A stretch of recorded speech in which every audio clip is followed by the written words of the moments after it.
Let me tell you something strange about silence in the digital age. We live in a world where almost everything is shared. Birthdays, coffee cups, sunsets, tears, laughter, even pain dressed up with filters. Yet, some people stay completely invisible. They scroll quietly, observe deeply, but rarely, if ever, post. You might even know someone like that. Maybe you are someone like that. And here's the question that always lingers in people's minds. Why? Why would someone choose to stay unseen when the whole world seems to be shouting for attention? It's easy to assume that people who don't post are simply shy or introverted, but that's not the full picture. Beneath the surface, there's an entire psychology at play, one that speaks volumes about human nature, self-perception, and the quiet rebellion against a culture obsessed with visibility.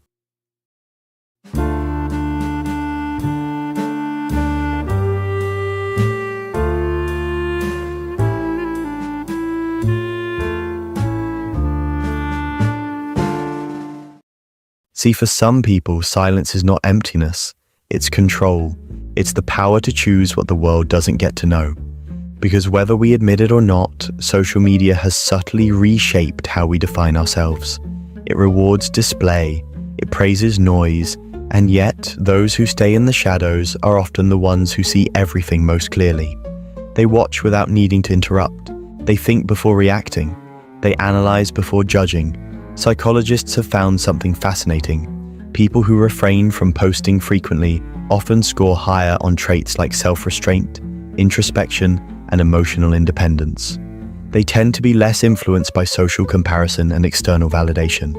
In other words, they aren't trying to prove who they are. They're trying to understand it. And in a world drowning in performances, that's rare. Because let's be honest, most of what we post is not just communication, it's identity crafting. It's an unconscious audition for belonging. Every caption, every photo, every status update says, "This is who I am. Do you approve?" But when you stop posting, something shifts. You begin to detach your worth from digital applause. You stop thinking in captions. You start experiencing moments for yourself again, instead of for a lens. And that's the secret psychology behind many people who don't post. They crave authenticity in a space where everything feels staged. They don't hate social media. They just can't find themselves in it anymore. It's not about being anti-technology or anti-social. It's about refusing to reduce your life into highlights. Because when you've seen how easy it is to manipulate perception, you start valuing what can't be posted. Silence, depth, imperfection, truth. For some, the decision not to post comes after a kind of emotional burnout. Maybe they once did share everything, until one day it stopped feeling real. They realized that every time they shared something beautiful, they felt an invisible pressure to keep outdoing it. They weren't living anymore, they were performing. So they quit, quietly, no announcement, just a slow disappearance from the feed. But here's what's often misunderstood. Not posting doesn't mean not feeling. It doesn't mean they don't care. It often means they care too much. About presence, about meaning, about protecting what's sacred. There's a concept in psychology called psychological ownership. It's the feeling that something belongs deeply to you. A thought, a memory, an experience. And when you post it, that sense of ownership fades just a little. The moment becomes shared property, open to judgment, misinterpretation, even mockery. So people who don't post are often guarding their sense of ownership over life itself. They keep their moments untouchable, private, pure. And maybe that's not sadness or withdrawal. Maybe it's a quiet kind of freedom. Because think about it. When was the last time you did something meaningful and didn't feel the urge to share it? When was the last time you laughed, cried, or achieved something and didn't immediately think of posting it online? That reflex, that need to display, is not natural, it's conditioned. It's the product of a decade of likes, shares, and dopamine loops training our brains to equate validation with value. And when someone steps outside that system, it can feel like rebellion. But it's also healing. They start rediscovering the simplicity of doing things for themselves again. Cooking without photographing it, traveling without tagging it, feeling without explaining it. In that space, something awakens, a kind of self-awareness that doesn't need an audience. But not everyone who doesn't post is doing it from a place of peace. Some are driven by fear, the fear of judgment, rejection, or being misunderstood. Social media has amplified a subtle form of anxiety psychologists call self-presentational pressure. It's the constant awareness that you're being watched, even when you're not. And for many, that's exhausting. They worry that what they say might be misread, or worse, ignored. So they retreat, not because they don't want to connect, but because the cost of visibility feels too high. They want to be seen, but only truly, not superficially. And ironically, sometimes the quietest people online have the loudest thoughts in their minds. They're not absent, they're overflowing. They just choose stillness instead of spectacle. There's a deep philosophical undertone to that silence.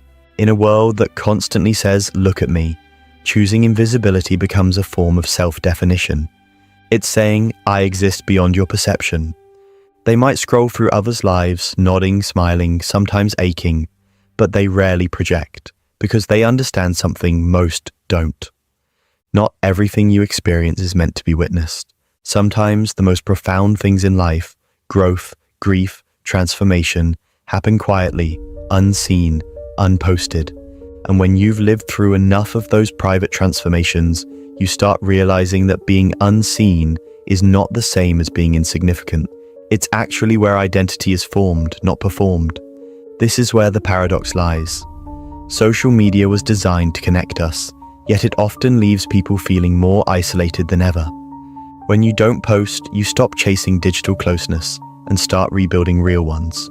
You begin noticing who checks in on you without the need for updates. You learn who remembers you without reminders. That kind of connection, raw, unbroadcasted, feels heavier, warmer, and infinitely more real. And the people who don't post, they live in that space. They build relationships that don't need proof.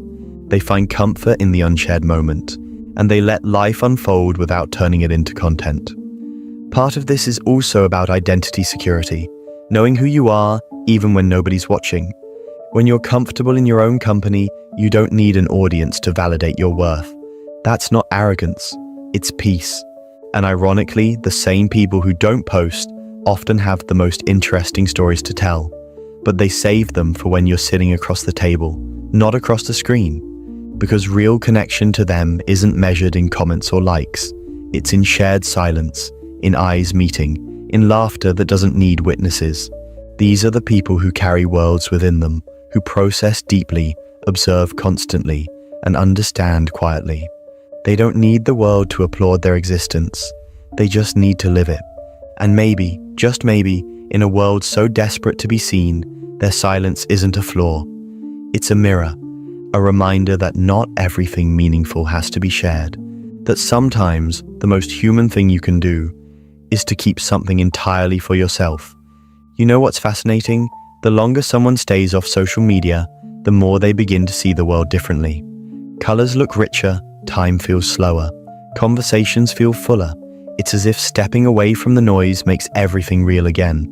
Because when you stop performing, you start experiencing. There's a quiet beauty in walking through life without needing proof of every step. You're not thinking about angles or lighting or captions. You're just there, fully alive, inside the moment instead of outside it. And that's something social media rarely lets us do anymore.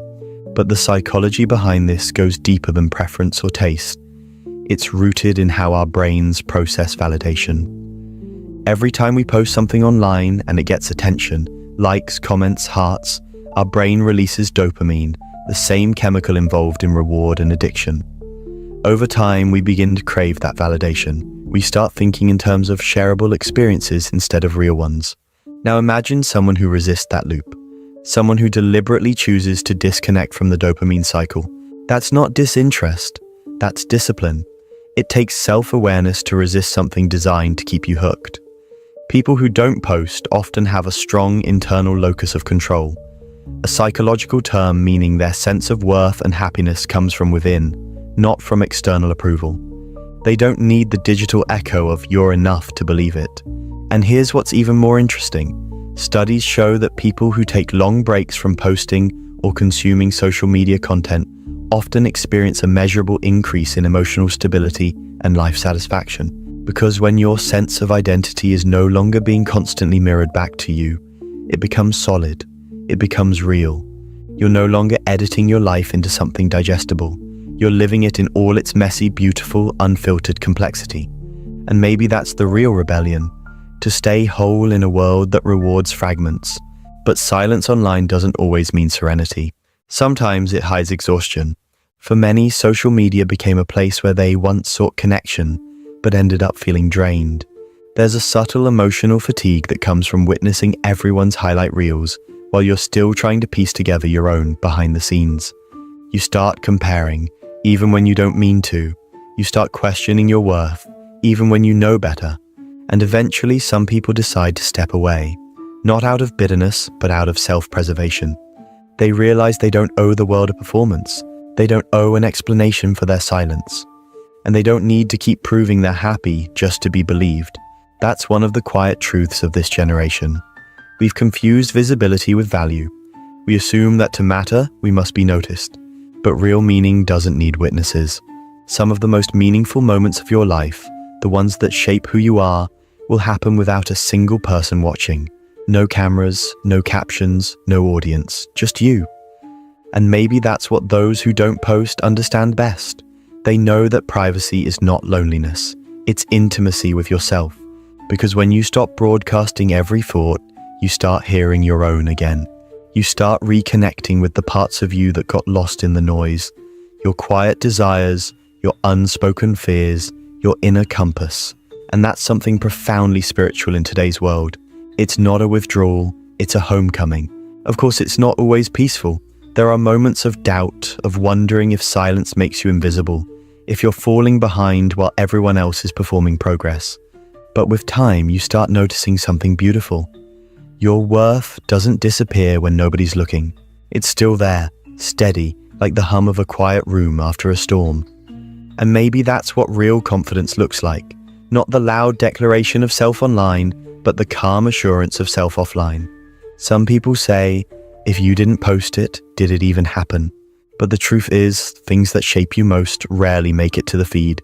Your growth, your heartbreaks, your private victories, your quiet acts of kindness, they live in memory, not media. And maybe that's enough. When psychologists talk about authentic self-expression, they emphasize congruence, the alignment between who you are inside and who you show to the world. But in the age of filters, that alignment is constantly distorted. You begin to live as a version of yourself, curated for approval. So when someone chooses not to post, it might be their way of staying congruent, of preserving that fragile truth between their inner and outer world. They don't need everyone to see what they're feeling to validate that it's real. They don't need to capture every sunset to remember how it felt. They live their life fully and quietly. And here's the paradox. Those who live quietly often feel life most intensely. They're not distracted by the performance of it. They absorb details others miss. The way light changes on a wall, the pause before someone speaks, the sound of distant laughter. They are present, and presence is the rarest currency in a world built on attention. But sometimes that very presence makes them misunderstood. People might label them as detached, mysterious, even cold. Yet if you look closer, their silence isn't emptiness, it's depth. It's the calm that comes from no longer needing to explain yourself to be understood. There's a quiet confidence that comes from not needing to be known by everyone, just understood by a few. And that's what the people who don't post understand best. They know that not every truth is meant for the crowd, that some parts of you deserve to remain untouched by algorithms and opinions. Because once something becomes public, it stops being purely yours. It belongs to interpretation, to judgment, to trend. And maybe some moments are too sacred for that. So the next time you notice someone who never posts, don't assume they're hiding. Maybe they're just living. Maybe they've found peace in the quiet corners of existence, the ones not lit by the blue glow of a screen. Maybe they're the ones who've remembered what the rest of us forgot. That being unseen doesn't mean being alone. That being quiet doesn't mean being empty. That sometimes the truest expression of who you are is silence. Because in the end, we're not meant to be performances, we're meant to be people. And the people who don't post, they remind us of that every quiet, unfiltered, beautifully invisible day.